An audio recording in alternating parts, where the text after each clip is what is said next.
சரிடா, கவனமாக செய்யுங்க, நல்லபடியாக செய்யுங்க. ஏதாவதுனா உங்களுக்கு என்ன வேணாலும் பெரியப்பா கூட இருப்பேன். வெயிலில் ரொம்ப அலையாமல் தைரியமாக பண்ணுங்க. உங்களுக்கு தான் நாடு, உங்கள் நாடு தான், உங்களுக்கு தான் எல்லாம். நீங்கள் தான் செஞ்சாகணும், வழி கிடையாது. பண்ணுங்க, நான் கூட இருக்கேன். அதாவது இந்த இளைஞர்கள் தன்னெழுச்சியாக சில விஷயங்களை செய்யும்போது உண்மையிலேயே நம்ம இந்த மக்களை குறை சொல்ல முடியாது. அங்கே ஒன்றும் இங்கொன்றுமாக தமிழர்கள் தங்களை நிரூபிச்சுட்டு தான் இருக்காங்க அப்படின்றத வெளிப்படுத்துகிறாங்கன்னு பார்க்குறேன். அந்த மாதிரி இந்த முறை சட்டமன்றத்திற்கு அண்ணன் செல்ல வேண்டும் அப்படின்றதுல மக்கள் முனைப்பாக இருக்காங்க. குறிப்பாக இளைஞர்கள் அவருக்கு பக்கத்துணையாக இருக்காங்க அப்படின்ற மாதிரி தான் நான் இந்த நிகழ்ச்சியை பார்க்குறேன். காரைக்குடியில் இருந்து அந்த பற்ற வைத்த அந்த நெருப்பு தமிழ்நாடு ஃபுல்லாக பற்றிக்கும். எப்படின்னா வட அமெரிக்க தமிழ் சங்கம் நட்னா அந்த அமைப்பு இப்போ ஏப்ரல் 4ஆம் தேதி அன்னைக்கு 5ஆம் தேதி அன்னைக்கு அமெரிக்காவில் முதல் மாநாடு, அதில் தீர்மானம் போட்டிருக்காங்க, நாம் நாம் தமிழர் கட்சிக்கு தேர்தலில் நம்ம ஆதரவு தெரிவிக்கிறோம் அப்படின்னு. அவர்களுடைய தாய் தந்தை அங்காளி பங்காளி சித்தப்பா பெரியப்பாலாம் தமிழ்நாட்டில் வாழறவங்க தான், கிராமங்களில் வாழக்கூடியவர்கள் தான். அவர்கள் எல்லாருமே நாம் தமிழருக்கு அங்கே இருக்கக்கூடிய அயல்நாட்டு தமிழர்கள் ஆதரவு தெரிவிக்கிறாங்க. அவங்கெல்லாம் தெரிவிக்கிறதோட நோக்கம் என்ன? அங்கே இருக்கக்கூடிய கள நிலவரம், அயல்நாட்டில் இருக்கக்கூடிய தரம் இங்கே வரணுன்ற அவங்களுடைய எண்ணம் தான் மேம்படுது. அதுதான் சிறப்புன்னு நினைக்கிறேன். நல்லது செய்யணுன்ற எண்ணம் யாருக்குமே இல்லை, அல்லது செய்யணுன்ற எண்ணம் நிறைய பேருக்கு. நல்லது செய்யணும்னு நினைக்கிற நாம் தமிழரை நோக்கி தான் மக்கள் வருவார்கள். அறிவு இருக்கிறவங்க எல்லாருமே, எனக்கு தெரிஞ்ச வரைக்கும் கொஞ்சம் மேல்மடையை யூஸ் பண்ணுறவங்க எல்லாருமே இன்னைக்கு இருக்கக்கூடிய அனைத்து வாய்ப்புகளிலுமே சிறந்த வாய்ப்பு நாம் தமிழர் கட்சிக்கு மட்டும்தான் இருக்குன்றத உணர்வாங்க. அப்படி அந்த உணர்தல் வரும்போது 30% மேலே அண்ணன் சீமானவருடைய வாக்கு உறுதி செய்யப்பட்டு விட்டது. அந்த ஸ்விங்கிங் பாப்புலேஷன் அப்படின்றது எப்படி ஓட்டு அடிக்கும்ன்றதை பொறுத்து அவருடைய வெற்றி நிச்சயமாக தீர்மானிக்கப்படும். நான் பார்க்கிறேன். நீங்கள் என்னென்னைக்கோ ஒரு தலைவர் உதாரணமாக பார்க்கலாம். இப்போ நேதாஜியை பார்த்தீர்கள் என்றால், நீங்கள் சேக்குவாராவை பார்த்தீர்களா என்றால், மார்க்ஸை பார்த்தீர்கள் என்றால், இங்கே வாழும் அண்ணன் சீமான் அவர்களை பார்ப்பதே ஒரு பெரிய இன்ஸ்பிரேஷன் நினைக்கக்கூடிய அளவுக்கு அவர் செயல்கள் எல்லாம் இருக்குது. குறிப்பாக நீங்கள் சொன்னீங்கல்ல, இந்த வாக்கு சதவீதம் ஏறுது. சீமான் அவர்கள் என்ன பண்ணியிருக்காங்கன்னா,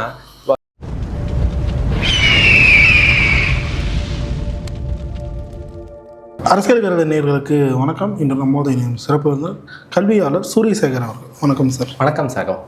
சார், ஏப்ரல் 18 மற்றும் 19 காரைக்குடி தொகுதியில் சீமானை ஆதரித்து இளைஞர்கள் ஒரு மாபெரும் ஆதரவு பேரணியை தொடுக்க போகிறதா ஒரு செய்தியை வெளியிட்டிருக்காங்க. சீமான் அவர்களும் இதுக்கு வாழ்த்து மெசேஜெலாம் போட்டிருக்காரு. அந்த ஆடியோ கிளிப் இணையதளத்தில் வைரல் ஆகிட்டு வருது. எப்படி பார்க்குறீங்க? அதாவது இந்த இளைஞர்கள் தன்னெழுச்சியாக சில விஷயங்களை செய்யும்போது உண்மையிலேயே நம்ம இந்த மக்களை குறை சொல்ல முடியாது. அங்கே ஒன்றும் இங்கொன்றுமாக தமிழர்கள் தங்களை நிரூபிச்சுட்டு தான் இருக்காங்க அப்படின்றத வெளிப்படுத்துகிறாங்கன்னு பார்க்குறேன்.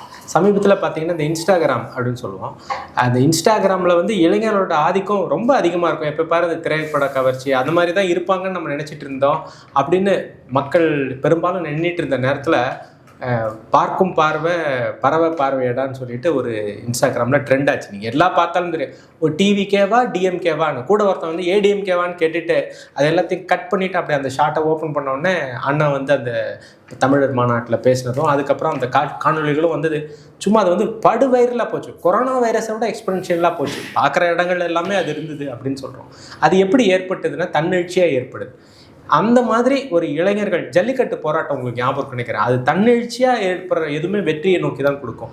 அந்த மாதிரி இந்த முறை சட்டமன்றத்திற்கு அண்ணன் செல்ல வேண்டும் அப்படின்றதுல மக்கள் முனைப்பாக இருக்காங்க. குறிப்பாக இளைஞர்கள் அவருக்கு பக்கத்துணையாக இருக்காங்க அப்படின்ற மாதிரி தான் நான் இந்த நிகழ்ச்சியை பார்க்குறேன். நான் குறிப்பாக இளைஞர்கள் வாக்குகள் சீமான் சுமந்து பிரியுது அப்படின்னு பேசப்பட்ட இந்த வேலையில் இப்போது இந்த மாதிரி முன்னெடுப்புகள் மொத்தமாக தமிழ்நாடு முழுக்க எப்படி பிரதிபலிக்கும்னு நினைக்கிறீங்க? அதாவது சீமான் அண்ணாவை பொறுத்த வரைக்கும் ஒரு விஷயத்தில் நான் பார்க்குறேன். எப்படின்னா மற்றவர்களுக்கும் இவர்களுக்கும் எப்படின்னா, இவருக்கு ஒரு 59 வயது அப்படின்னு சொல்கிறதே நம்ம ஏற்க முடியாது. அவரே ஒரு இளைஞருக்கு மாதிரி தான் இருக்கார். உடற்பயிற்சியோட பண்ணிட்டு அது ஒரு இதுவாக வச்சுருக்காரு. அவருக்கு கீழே இருக்கக்கூடிய எல்லாருக்குமே முதல்ல அவர் என்ன சொல்கிறாருன்னா, உடலை வலிமை செய் அப்படின்றது தான் அது ஒரு முக்கியமான ஒரு கோட்பாடாகவே இருக்குது நாம் தமிழரில். அப்போ அவர் என்ன பண்ணுறாருன்னா, எல்லாரையுமே இளைஞர்கள் அப்படின்ற எண்ணத்துக்குள்ளே கொண்டு வர பார்க்குறாரு. அதாவது இளைஞர்களுக்கு முதியவர்களின் முதிர்ச்சியும் முதியவர்களுக்கு இளைஞர்களின் தெம்பும் இருக்கணும் அப்படின்ற மாதிரி அவர் கொண்டு போகிறார். அந்த ஒரு மிக்ஸ் அண்ட் மேட்ச் அவர் ப்ரொபோர்ஷனேட்டாக பண்ணுறதுனால நான் எப்படி பார்க்குறேன்னா, இந்த காரைக்குடியில் இருந்து அந்த பற்ற வைத்த அந்த நெருப்பு தமிழ்நாடு ஃபுல்லாக பற்றிக்கும். எப்படின்னா இந்த இளைஞர்கள் எல்லாரும் திருப்ப நம்ம சொல்றது எப்படின்னா, இந்த இளைஞர் ஒரு காலத்துல இப்போ முதலமைச்சராக இருக்கக்கூடிய ஒரு இளைஞரடி தலைவராக இருக்கும்போதுனா அவருக்கு அப்பயே 60 வயசு இருந்ததுன்ற மாதிரி சொல்லுவாங்க. ராகுல் காந்தி இளைஞர் தலைவர்பாங்க, ஆனால் அவங்களுக்குலாம் ஒரு 50 இருக்கும் அப்படின்னு சொல்லுவாங்க. அன்புமணியை கூட அப்படிதான் சொல்லுவாங்க. ஆனால் இங்கே உண்மையிலேயே பார்த்தாக்க இந்த இளைஞர்களை அப்படி ஒரு கொண்டு வராரு. இளைஞர்கள்ன்றவங்க நாம் தமிழர் கட்சியில எல்லாருமே இளைஞர்கள் தான். அந்த ரத்தம் வந்து புது ரத்தம் பாய்ச்சின மாதிரி இருக்கும். ஆடுகள் நிறைய எண்ணிக்கையில் இருக்கலாம், அதில் ஒன்றும் தவறு ஒன்றும் கிடையாது. ஆனால் வேங்கை வந்து வலிமையானது அப்படின்றத நிரூபிக்கும் வண்ணமாக தான் இந்த இளைஞர்கள் தமிழ்நாடு பூரா பரவிருக்காங்க. குறிப்பாக சீமானவர்கள் அந்த வாய்ஸ் மெசேஜ் போட்டது, அதில் வந்து நீங்கள் பண்ணுங்கள் நான் இருக்கக்கூட அப்படின்ற மாதிரி அவர் சொல்லி போடுறாரு. ஆனால் அது இப்போ படு வைரலாக போகுது, இளைஞர் மத்தியில் ஒரு ஊக்கத்தையும் ஏற்படுத்தியிருக்கு. இந்த விஷயத்தை எப்படி சார் பார்க்குறீங்க? அதாவது அண்ணனுக்கு வந்து எப்படின்னா, விடாமுயற்சி, ஒரு பெரிய நம்பிக்கை அப்படின்றத கொடுக்குறாங்க மக்கள் அப்படின்றது வந்து அவருக்கு உத்வேகம். தொண்டை கட்டி போயிருக்குது, அந்த இடங்கள்லாம் வந்து அவருக்கு மருத்துவர்கள் வந்து ஓய்வெடுக்க சொல்லி அறிவுறுத்துறாங்க. துணை முதலமைச்சர் வந்து பார்த்தீங்கன்னா வில்லிவாக்கம் தொகுதியில் ஆதவ அர்ஜுனாவை தோக்கடிக்க வேண்டும் என்பதற்காக நான் பிரச்சாரம் செய்கிறேன்னு வன்ம குடோனாக அவர் பேசுகிறார். அதாவது ஒரு நம்மை சார்ந்து நிறுத்தியிருக்கக்கூடிய ஊழல் ஊற்றுக்கண்ணாக இருக்கக்கூடிய அண்ணா நகர் தொகுதி முன்னாள் எம்எல்ஏ அவருடைய மகன் கார்த்தி அங்கே வில்லிவாக்கத்தில் நிற்கிறாரு. ஏன்னா வில்லிவாக்கத்தை இங்கே அண்ணா நகர் நிற்க முடியாது, மக்களுக்கெல்லாம் தெரிஞ்சு போயிடுச்சு, அதனால அங்கே கொண்டு நிறுத்துறாங்க. அவர் ஜெயிக்கணுன்றதை விட ஆதவ அர்ஜுனா தோக்கணுன்றதுல அவங்க தெளிவாக இருக்காங்க. இந்த மாதிரி ஒரு எதிரித்தனமான ஒரு எண்ணங்கள் வந்து அண்ணனுக்கு என்றைக்குமே இருந்ததில்லை. அவங்களுடைய கருத்தியல்கள் வேறு அப்படின்றது தான் நம்மளுடைய கோட்பாடாக இருக்குது.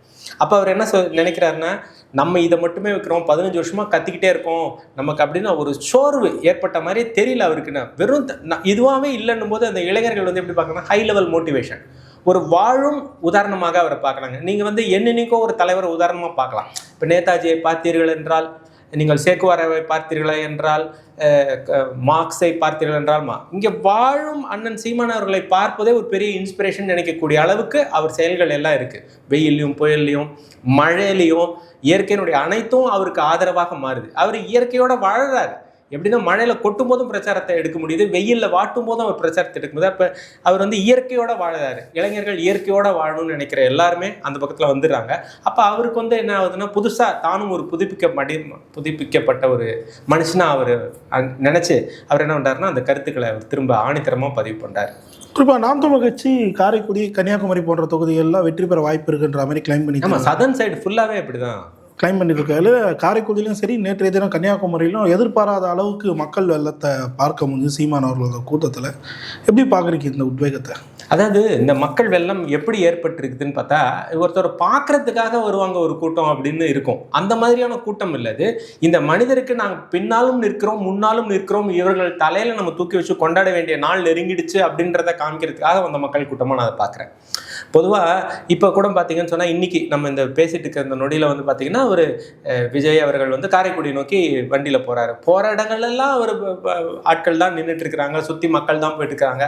அந்த மக்களோட எண்ணிக்கைக்கும் இந்த மக்களுடைய எண்ணிக்கைக்கும் பார்க்கும்போது எப்படின்னா, நீங்கள் ஒரு உதாரணத்துக்கு எடுத்துக்கலாம்னா, புலி வேற பூனை வேற, ஒரு மாதிரி ஒரே மாதிரி ஃபேமிலின்னு சொல்லுவோம், ஆனால் அதனுடைய தன்மையே வேறையா இருக்கும். பார்க்கறதுக்கு ஒன்று மாதிரி இருக்கும்.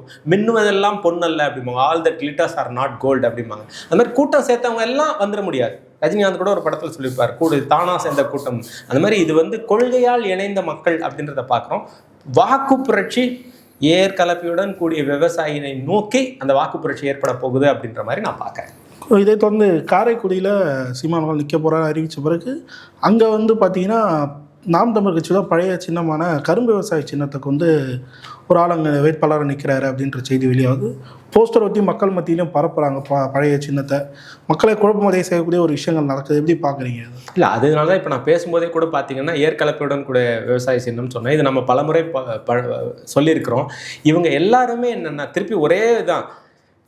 அண்ணன் அடிக்கடி சொல்லுவார், தம்பி நீ திமுகவும் அதிமுகவும் வேறன்னு நினைச்சிட்டு இருக்கிறாரு. உதாரணம் ஓபிஎஸ்ன்றவர் அதிமுகவோட அடையாளமா இல்லையா நீங்க சொல்லுங்க. அவர் எங்க போய் சேர்ந்துட்டாரு இப்ப? அப்ப ஜேசிடி பிரபாகர் இந்த பக்கம் போய் சேர்ந்திருக்காரு, தாவக்கால போய் சேர்ந்திருக்காரு. நிர்மல்குமார் அங்க இருந்தார் கொஞ்ச நேரம், இங்க இருந்தார் கொஞ்ச நேரம், இங்க இருந்தாரு. அப்ப இவங்க எல்லாருமே இவங்களுக்குள்ளதான் இந்த பந்தை வச்சு பாக்குறாங்க. இது வந்து வக்கரமான இந்த மீம் போடுறது, அசிங்கப்படுத்துறது, இது எல்லாத்தையுமே வந்து அவங்க ஒரு வெளியில தெரியாத மாதிரி வச்சுக்கிட்டு அவங்க அதை கட்டமைக்கிறாங்கன்றதுக்கு நிரூபணம் தான் இந்த விவசாயி. அவங்க மற்ற ஒரு விவசாயி சிம்பிளை கொடுத்து போட்டிக்கு ஆள் அனுப்புறது. நீங்கள் 2024 தேர்தலில் பார்த்துக்கும்போது சரி, அப்போ வந்து எப்படின்னா பொட்டியில் எங்கேயோ இருக்கும் அந்த சின்னம், அதை தேடி கண்டுபிடிச்சு மக்கள் போய் என்ன பண்ணியிருக்காங்கன்னு ஓட்டு போட்டிருக்காங்க. சீமான் அவர்களுடைய சின்னம்ன்றது தெரிஞ்சு அந்த சின்னத்தை வந்து அன்பு சகோதரர்கள் எல்லாரும் கொண்டு போய் சேர்த்துருக்காங்க. அது மாதிரி இப்போ இந்த இளைஞர்கள் இங்கே போயிருக்காங்க இல்லையா, இவங்க எல்லாருமே இளைஞர்கள் வந்து அந்த சின்னத்தை போய் சேர்த்து விடுவார்கள். சீமான் அவர்களுடைய சின்னம் அப்படின்றது இப்போ எப்படின்னா ஓபிஎஸ் வந்து ஒரு பலாப்பழத்தை தூக்கி கொடுத்தாங்க, எத்தனை ஓபிஎஸ் இறக்க பார்த்தாங்க, அது பின்னாடி இருந்த ஒரு அரசியல் சூழ்ச்சியை பார்த்தோம் நம்ம. இன்னைக்கு அந்த சூழ்ச்சியில் அவர் பலியாயிட்டார். ஆனால் அண்ணன் சீமான் அது போல இல்லை. ஏன்னால் தோல்வியே வெற்றியாக மாற்றி கொண்டு மேலே வரவர். அந்த சின்னம் ஒரு தடையாக இருக்கக்கூடாதுன்னு நான் நினைக்கிறேன். குறிப்பாக நீங்கள் சொன்னீங்க விஜய் அவர்கள் இன்றைக்கி காரைக்குடியில் பிரச்சாரம் பண்ணுறாங்கன்னு சொல்லிட்டு. இதற்கு முன்னாடி கார்த்திக் சிதம்பரம் அவர்கள் பேசும்போது ஒரு விஷயத்த சொல்லியிருந்தார், சீமானுக்கு இந்த ஊரில் ஓட்டும் இல்லை வீடும் இல்லை அப்படின்ற மாதிரி குற்றச்சாட்டு வச்சிருந்தார். இப்போ விஜய் அவர்கள் இது வரைக்கும் எந்த வேட்பாளையும் தனிச்சே ஆதரித்து எங்கேயும் போனதில்லை. இப்போது போகிறது கொஞ்சம் ஆச்சரியம் அளிக்கக்கூடிய ஒரு விஷயமா இருக்குது. சீமான் அவர்கள் பூத் லெவலில் பார்க்கும்போது அதிக வாக்குகள் இருக்குது அப்படின்னு சொல்லிட்டு சர்வேக்கள் வெளியாகுது. ஸோ இதன் அச்சத்தின் வெளிப்பாடு தான் இந்த மாதிரி தலைவர்கள் நேரடியாக இப்போ களத்தை இறங்குறதை பார்க்க முடியுதா? ஆமாம், இப்போ நான் முதல்ல உங்களுக்கு சொல்லியிருக்கிறேன், இவர்களுடைய திட்டம் வந்து எப்படின்னா இன்னொரு கமல்ஹாசன் தான்.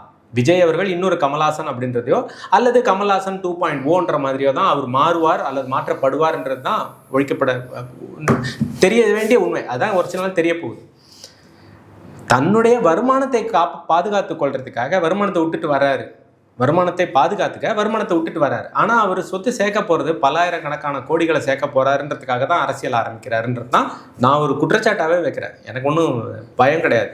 ஏன்னா இவர்கள் ஒருத்தவங்களுக்கு ஒருத்தவங்க வேறு இடங்களில் போய் போட்டி போடுறாங்களா, வேறு இடங்களில் நான் யதார்த்தமாக கேட்குறேன். ரொம்ப சிம்பிளான டாஸ்க்கு. அண்ணா அடிக்கடி சொல்கிறார், வாங்க 4 பேர் தானே போட்டி, 4 தலைவர்கள் தானே போட்டி. நீங்கள் சொல்லுங்கள் 4 தலைவர்கள் ஒரு தொகுதியில் நிற்போம், இல்லை 4 தலைவர்கள் ஒரு மேடையில் நின்று பேசுவோம்.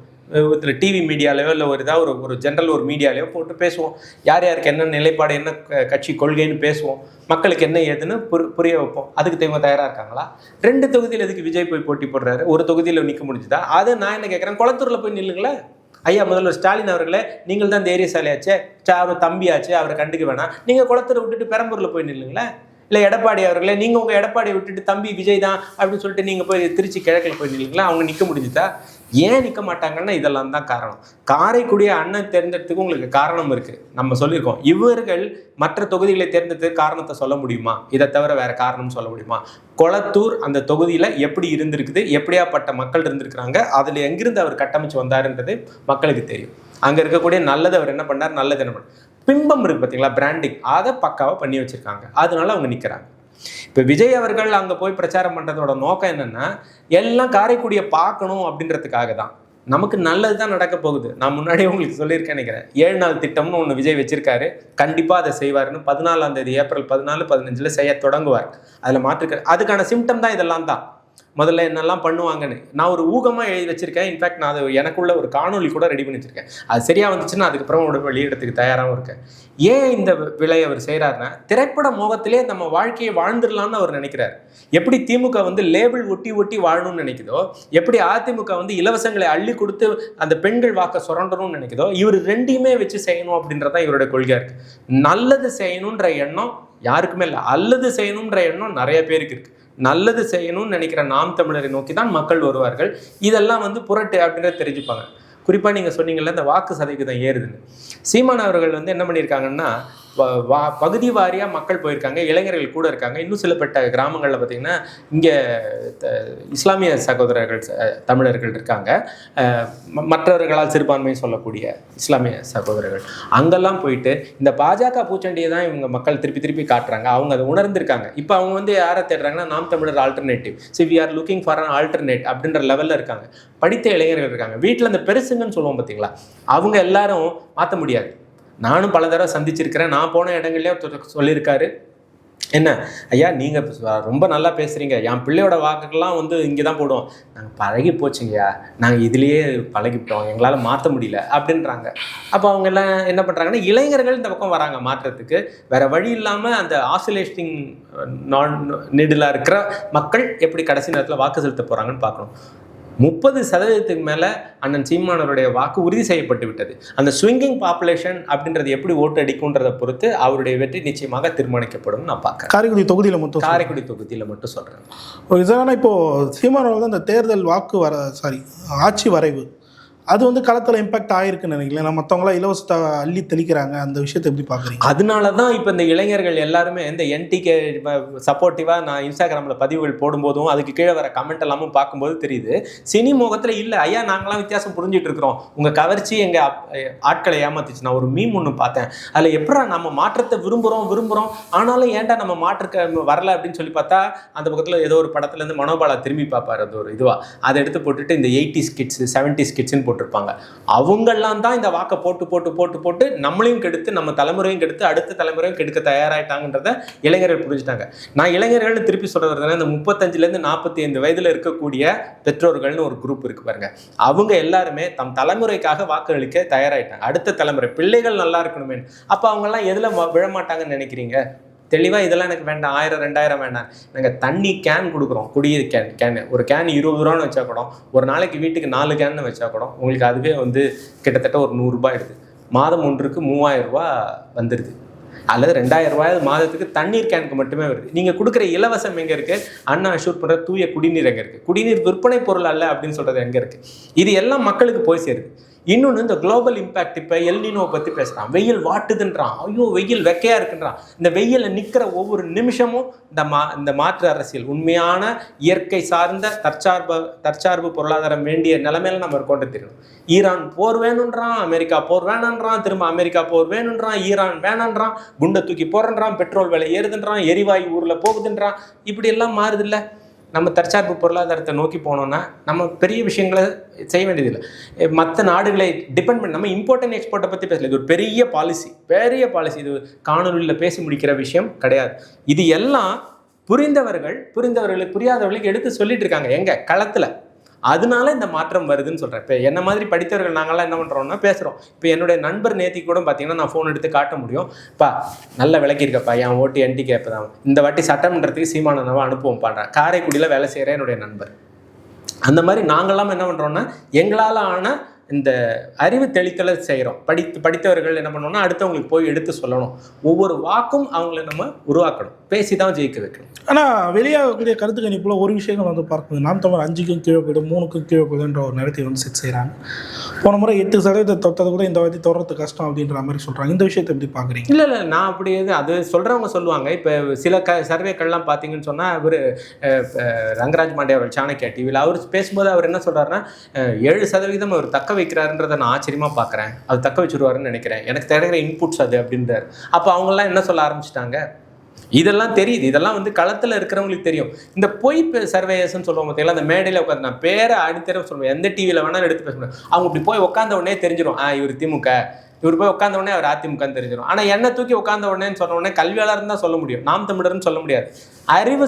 அறிவு இருக்கிறவங்க எல்லாருமே எனக்கு தெரிஞ்ச வரைக்கும் கொஞ்சம் மேல்மடையை யூஸ் பண்ணுறவங்க எல்லாருமே இன்னைக்கு இருக்கக்கூடிய அனைத்து வாய்ப்புகளிலுமே சிறந்த வாய்ப்பு நாம் தமிழர் கட்சிக்கு மட்டும்தான் இருக்குன்றதை உணர்வாங்க. அப்படி அந்த உணர்தல் வரும்போது இந்த பொய் சர்வே இருக்குது பார்த்தீங்களா, சர்வேன்றதே ஒரு எப்படி சொல்கிறதுன்னா கேள்விகள் கேட்கறது தான். கேள்விகளை நமக்கு தேவையான மாதிரி கேள்வி கேட்கறது, அது தவறான கேள்விகளை கேட்கலாம். இப்போ உதாரணத்துக்கு திருட்டு பயம் அதிகமாகிடுச்சுன்னு நீங்கள் இப்போ நினைக்கிறீங்களே, அது முன்னாடிலாம் திருட்டு பயம் அதிகமாக இருந்துச்சு, இப்போ கம்மியாயிடுச்சுன்னு நினைக்கிறீங்களா அதிகமாகிடுச்சுன்னு நினைக்கிறீங்களான்னு உங்களை கேள்வி கேட்குறேன். நீங்கள் என்ன பதில் சொல்லணும்? கம்மின்னு சொல்லணும் இல்லை அதிகம்னு சொல்லணும். முன்னாடி திருட்டு பயமே இல்லையேன்னு சொல்ல முடியாது. இல்லை ஏன் சொல்ல முடியாது? அந்த கேள்வியிலே உங்களுக்கு அதை எடுத்துறான். அப்போ இந்த சர்வே வைக்கும்போது என்ன கொஸ்டின் வச்சாங்க அவங்க முன்னாடி கேட்கும்போதே எப்படி திரும்ப கேட்பான், ஸ்டாலின் ஆட்சி சிறப்பாக இருந்ததா, மிக சிறப்பாக இருந்ததா, அடுத்த முறை இவரே தொடர வேண்டும் நினைக்கிறீர்களா, 3இல் 1 டிக் செய்யணும்னு நீ என்ன பண்ணுவீங்க? அப்போ எப்படி நீங்கள் வைக்கிறீங்க உங்கள் சர்வே? ஆட்சி முறை எப்படி ஃபில்லப் மாதிரி வைக்க முடியுமா? வைக்க முடியாது. ஏன் வைக்க முடியாதுன்னு இந்த சர்வேயோட ஃபெயிலியருக்கு காரணமே அதுதான். அது ஒரு பெரிய சப்ஜெக்ட்டுங்க. அதில் வந்து இங்கே சக்ஸஸ்ஃபுல்லான மாடல் ப்ரெடிக்ட் பண்ணவங்க யாருமே கிடையாது. 19,305 பேர் சர்வே எடுத்துட்டு ஒரு சாம்பிளிங் சைஸ்ன்னு சொல்லுவோம், அதை எடுத்து வச்சுட்டு நான் வந்து ஒரு 6 கோடி 4 கோடி மக்களுடைய கணக்கை சொல்லிட முடியும் அப்படின்னு சொன்னால் அப்புறம் அந்த சர்வேலேயே நம்ம எதுக்கு தேர்தல் இன்னும் செலவு வேறு, சர்வேஸே முடிவு பண்ணி போட்டு அந்த சர்வேரில் யார் நல்ல சர்வேரோ குலுக்கி போட்டு லாட்ரி சீட்லாம் லாட்ரி மாட்டின்லாம் இருக்காருன்னு வச்சுக்கோங்க, குலுக்கி போட்டு எந்த சர்வே பெஸ்ட் சர்வே அவங்களுக்கு ஆட்சி கொடுத்துடலாமா? அது கருத்து கணிப்பெல்லாம் வந்து நம்ம ஏற்புடையதில்லை. கள நிலவரம் என்னமோ அதுதான் பேசணும். இது வந்து தேசிய ஊடகங்கள் அவங்க ஃபோக்கஸை என்டிகே மேலே திருப்பி இருக்கிறத வந்து பார்க்க முடியுது. சமீபத்தில் கூட NDTV, இந்தியா டுடே போன்ற சேனல்லாம் சீமானோட இன்டர்வியூலாம் வெளியிட்டு இருந்தாங்க. இவ்வளோ ஆட்கள் இல்லாத அளவுக்கு இப்போது அந்த மீடியா வெளிச்சம் நாம் தமிழர் பக்கம் திரும்புறதை எப்படி பார்க்குறீங்க? அது உங்களுக்கு ஞாபகம் இருக்குன்னு நினைக்கிறேன். சென்ற மாதம் அதுக்கு முன்னாடி ஒரு அப்போ கான்க்ளேவ் பற்றி நம்ம பேசும்போது நான் திருப்பி இதே தான் சொன்னேன். மீடியா பார்க்க ஆரம்பிச்சிட்டாங்க, கூப்பிடுவாங்க, தவிர்க்கிறது முடியாது அப்படின்னு. ஏன்னா ஏஐ டெவலப் ஆயிடுச்சுங்க. ஆர்டிஃபிஷியல் இன்டெலிஜென்ஸ் ஒருத்தருடைய கருத்துக்கள் இன்னொரு மொழிமாற்றம் செய்யப்பட்டால் அந்த கருத்து ரீச் ஆகுது. இந்த நாம் தமிழர்னு எடுத்திருக்கக்கூடிய கொள்கைகள் யாதும் உலகத்திற்கானது, உலக மக்களுடைய பொதுமைக்கான ஒரு அரசியல் எடுத்திருக்கோம். அப்போ அது போய் சேரும்போது இங்கே வந்து கேள்வி கேட்குறாங்க பார்த்தீங்களா, அந்த NDTVலையோ இந்தியா டுடேலையோ வந்து கேள்வி எங்கே வந்து கேட்குறாங்க, களத்துல சீமானுடைய பேட்டியில வந்து கேட்குறாங்க. எங்கேயோ ஏசி ரூம்ல போயிட்டு உட்காந்துக்கிட்டு நான் பேட்டி எடுத்தோன்னு வந்து பேட்டி கொடுக்கல. உங்களுக்கு புரியுதுன்னு நினைக்கிறேன். பேட்டி கொடுத்தோன்னு சொல்லி பேட்டி கொடுக்குற மாதிரியான ஒரு பேட்டியை நம்ம எடுக்கல. அவர்கிட்ட கலனத்தில் அங்கே வந்து பேசுகிறவங்க தமிழில் வந்து பேச வேண்டிய சூழலுக்கு ஆளாக்கப்பட்டிருக்காங்க. அண்ணனுக்கு ஆங்கிலம் தெரியாமல்ல, அவர் கட்டாயத்தை தமிழில் பேசணுன்ற ஒரு இலட்சியத்தோட அவர் வந்து தமிழை மாற்றி அதை கொண்டு வந்து அவங்களுக்கும் புரிகிற மாதிரி அதை கடத்திட்டு போகிறாரு. அதில் கடைசியாக அந்த பேட்டியில் அவர் அந்த ரிப்போர்ட்டர் ஒருத்தர் சொன்னார், எனக்கு நல்லா தெரியும் உங்கள்கிட்ட பேசி எங்களால் ஜெயிக்க முடியாதுன்னு சொன்னார். பேசி மட்டும் ஜெயிக்க முடியாததுக்கு காரணம் என்ன, அவரிடத்தில் இருக்கக்கூடிய அந்த உண்மை. அதனால் அந்த உண்மை வந்ததுனால ஆங்கில ஊடகங்கள் அப்படின்றதும் வெளியில் இருக்கிற எல்லாருக்குமே இது போய் சேர்ந்துருக்குது. அதுக்கு குறிப்பாக நம்ம இந்த இவங்கெல்லாம் இருக்காங்க பார்த்தீங்களா, வட அமெரிக்க தமிழ்ச்சங்கம் நட்னா, அந்த அமைப்பு வந்து இப்போ ஏப்ரல் 4ஆம் தேதி அன்னைக்கு 5ஆம் தேதி அன்னைக்கு அமெரிக்காவில் முதல் மாநாடு, அதில் தீர்மானம் போட்டிருக்காங்க, நாம் வந்து நாம் தமிழர் கட்சிக்கு தேர்தலில் நம்ம வந்து ஆதரவு தெரிவிக்கிறோம் அப்படின்னு. அவர்களுடைய தாய் தந்தை அங்காளி பங்காளி சித்தப்பா பெரியப்பாலாம் தமிழ்நாட்டில் வாழறவங்க தான், கிராமங்களில் வாழக்கூடியவர்கள் தான். அவர்கள் எல்லாருமே நாம் தமிழருக்கு அங்கே இருக்கக்கூடிய அயல்நாட்டு தமிழர்கள் ஆதரவு தெரிவிக்கிறாங்க. அவங்கெல்லாம் தெரிவிக்கிறதோட நோக்கம் என்ன, அங்கே இருக்கக்கூடிய கள நிலவரம், அயல்நாட்டில் இருக்கக்கூடிய தரம் இங்கே வரணுன்ற அவங்களுடைய எண்ணம் தான் மேம்படுது. அதுதான் சிறப்புன்னு நினைக்கிறேன். குறிப்பாக திருமாவளவன் அவர்கள் முதல்ல இங்கே நிற்கிறான்னு இருந்தார், இப்போ வந்து இல்லை நான் நிற்கலை அப்படின்ற விஷயத்தை வந்து பதிவு பண்ணிக்க. இந்த விஷயத்தை எப்படி பார்க்குறீங்க? நம்ம கிட்டத்தட்ட திருமாவளவன் அவர்களை பற்றி போட்டு பேசாத நாளே கிடையாதுன்ற அளவுக்கு அவர் மேலே வைத்திருக்கக்கூடிய அபிப்பிராயம், பெரியார் நான் எங்களுக்கு திருமாவளவன் வந்து எங்களுக்கும் பெரியார்னு அண்ணன் பேசினார். அப்படியாப்பட்ட நிலைமையில இருந்தவர் மாறிட்டாருன்றதை நானுமே இங்கே பதிவு பண்ணியிருந்தேன். எனக்கே அந்த ஒரு எண்ணங்கள் இருந்தது. இப்போ அடிக்கடி சில பேர்லாம் கிண்டல் பண்ணுவாங்க, எனக்கு அது மாதிரி தனி மனித கிண்டல் பண்ணுறதுல விருப்பம் இல்லை என்றாலும் கூட அவர் வந்து திருமாவளவன் அண்ணா வந்து ஒரு குழப்பத்தில் இருக்கிறார். எப்படின்னா, சில வேட்பாளர்கள் நாங்கள் ஆதரிக்கலைன்றாரு, அப்புறம் இந்த வேட்பாளர்கள் காங்கிரஸில் இருந்தாங்கன்றாங்க, அதை மாற்றிக்கிறாங்க, அதுக்கப்புறம் இந்த இடத்துல மட்டும் நாங்கள் வச்சுக்கிறோன்றாங்க, அப்புறம் நானே நிற்பேன்றேன் என்னோட ஆசைன்றாரு, அப்புறம் ஆசையே தியாகம் பண்ணுறதுன்னா அது பேர் என்ன அப்படின்றதும் ஒரு குழப்பமாக இருக்குது. அதே மாதிரி தான் காங்கிரஸ் இப்போ இந்த ராகுல் காந்தி அவர்களும் ஸ்டாலினை வந்து சந்திக்கிறதை தவிர்த்திருக்கிறாங்க. இது மாதிரியான சூழல்கள் எல்லாமே எதை வெளிப்படுத்துகிறது என்றால், முன்னுக்கு பின் முரணான ஒரு வாழ்க்கையை தான் அவங்க வாழ்கிறாங்க. திருமாவளவன் அவர்களுக்கு தேமுதிக உள்ளே வந்ததில் விருப்பமே கிடையாது, இதுதான் உண்மை. ஏன்னா அது அவர்களுடைய கோட்டைகளுக்குள்ளான உண்டான சண்டையிலேயே அது போய் சேர்ந்துருது. அதுவும் இந்த டிஎம்டிகேல இருக்கக்கூடிய அம்மாக்கள் முன்னாடி என்ன சொன்னாங்கன்னா, ஸ்டாலின் வந்து அராஜகம்னு சொன்ன காணொலி இந்த பக்கம் இருக்குது, நேற்றுக்கு வந்து ஆட்சியை புகழ்ந்து பேசுகிற காணொலி இருக்குது, பேக் டு பேக்கு. அது வந்து எப்படின்னா, வைகோ அவர்கள், தேமுதிக அவர்கள், தேமுதிக பிரேமலதா விஜயகாந்த் அவர்கள், அப்புறம் திருமாவளவன் அவர்கள், இவங்க எல்லாருமே வந்து ஒரு கொள்கையில் என்ன பண்ணுறது ஏது பண்ணுறதுனே தெரியல. அவங்க பயந்து போயிருக்காங்க. யார் முன்னாடின்னு கேட்டால் விஜய் முன்னாடி இல்லை, சீமான் முன்னாடி இல்லை, அவங்க பயந்து போயிருக்கிறது தமிழ்நாட்டு இளைஞர்களுக்கு முன்னாடி. அதுதான் உண்மை. ஏன்னா தமிழ்நாட்டு இளைஞர்கள் தான் இந்த வாட்டி அந்த மாற்றத்தை செய்ய போகிறாங்க. அவங்க நாம் தமிழர் பின்னாடி தான் நிற்கிறாங்கன்றதை நான் பார்க்குறேன். குறிப்பாக திருமாவளவன் அவர்கள் தவிர்த்திருப்பது பட்டியல் சமூக வாக்குகளை வந்து செதறதுக்கான ஒரு வேலையாகவும் பார்க்கப்படுது.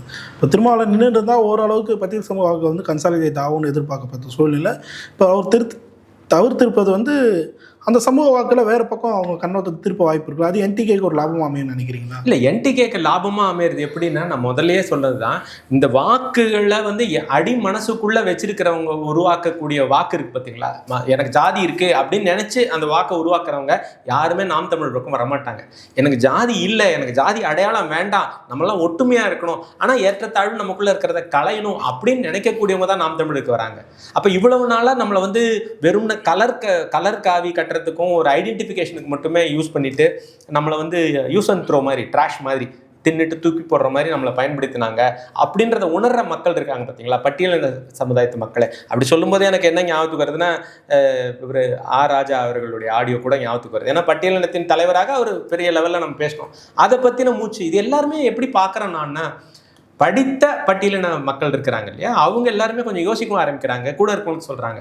படிப்பு அறிவற்று ஒழுக்கம் குன்றி அந்த பக்கம் போனவங்க மட்டும்தான் இன்னும் ஒரு பக்கமாக நின்றுட்டு இருப்பாங்க அந்த ஜாதி அடையாளத்தோட. மற்றவங்க யாரும் ஜாதி எல்லாம் அது வந்து கட் பண்ணி போட்டுட்டு நாம் தமிழருக்கு ஆதரவாக மாறக்கூடிய காரணம் அதுதான் நான் பார்க்குறேன். இன்னொன்று திமுகவுக்கு அந்த வாக்கள் செல்லாமல் தடுக்கக்கூடிய ஒரு விஷயமா இருக்குல்ல சார், இப்போ திருமாவளவன் அவர்கள் வெளியாகி இருக்கு. ஆமாம், எதுக்குன்னா திமுகவில் இருக்கிறவங்க தானே போட்டு அழுத்துறாங்க திருமாவளவனை அப்படின்றதானே அவங்களோட எண்ணமே. இப்போ நீ சுதந்திரமாக நான் நீங்கள் விடலை. இப்போ ஷானவாஸ் அவர்கள் இருக்காரு, அவருக்கு என்னன்னா எனக்கு ஒன்றும் பிரச்சனை இல்லைப்பா, கமல்ஹாசன் எனக்கு ஒன்றும் பிரச்சனை இல்லைப்பா, அடிக்கிறாங்கப்பா அப்படின்ற மாதிரி தானே அவர் பண்ணுறாங்க. எப்படின்னா வெளியில் இப்படி இருக்காங்க, நான் நல்லா இருக்கேன் அப்படின்னு, பின்னாடி இருக்கிற குத்து, அந்த குத்தை உணரக்கூடிய தொண்டர்கள் இருப்பாங்க இல்லைங்களா. இப்போ ஒரு நாளில் திருமாவளவன் அண்ணன் வந்து எழுச்சி தமிழர் ஆயிடல. அவர் வந்து ஒரு கட்டமைச்சு ஒரு இடத்துக்கு வந்து சேர்றதுக்கு எவ்வளவு போராட்டங்கள் பண்ணார். அப்போ அது பின்னாடிலாம் தொண்டர்கள் இருந்தாங்க, அவர் தனி மனிதன் இல்லை. அண்ணன் சீமான் அவர்களும் அப்படித்தானே, ராமதாஸ் ஐயா அவர்களும் அப்படித்தான். அப்போ மேலே வந்து உதயநிதி ஸ்டாலின் அப்படின்னு சொல்ல முடியாது, மறுக்க முடியாது யாருமே. ஏன்னா அவங்கெல்லாம் மேலே வரும்போது தொண்டர்கள் கூட இருந்தாங்க. ஆனால் இப்போ என்னென்னா தன் தலைவனுக்கு ஒரு பிரச்சனைன்னு ஒன்று அவங்கெல்லாம் கண்ணீர் விடுறாங்க. அந்த கண்ணீருடைய வெளிப்பாடு தான் அவர்களுக்கு திமுகவுக்கு எதிர்நிலையே வருது. அவங்க தலைவனை எதிர்க்கலை, ஆனால் அவங்க அந்த தலைமையினுடைய முடிவை வேற வழி இல்லாமல் இவங்க அழுத்துறாங்கன்றதுனால எதிர்க்கிறாங்க. அந்த வாக்கு கண்டிப்பாக மாறி போகிறதுக்கான வாய்ப்பு அதிகம் இருக்குது. அதுக்கு தான் விஜய் களமிறக்கப்பட்டிருக்கிறார் அப்படின்றது என்னுடைய பார்வை. பல்லர் கேள்வி தெளிவாக நேரத்தின் கேள்வி.